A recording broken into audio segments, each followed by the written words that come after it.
మేడారం మహాజాతర ముగిసిన భక్తుల సందడైతే కొనసాగుతోంది. 4 రోజుల పాటు వైభవోపేతంగా సాగిన తెలంగాణ కుంభమేళా దేవతల వనప్రవేశంతో ముగిసింది. సమ్మక్క సారలమ్మ గద్దెలు వీడడంతో మేడారం మహాజాతర పరిసమాప్తమైంది.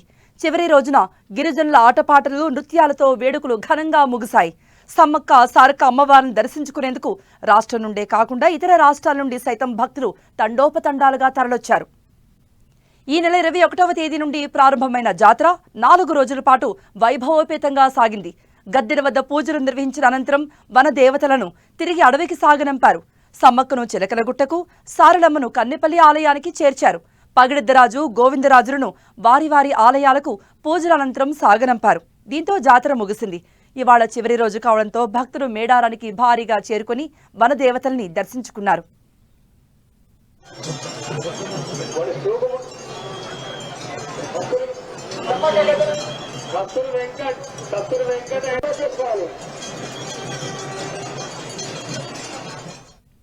నాలుగు రోజుల పాటు జంపన్నవాగులో పవిత్ర స్నానాలు ఆచరించి భక్తులు సమ్మక్క సారలమ్మను దర్శించుకున్నారు.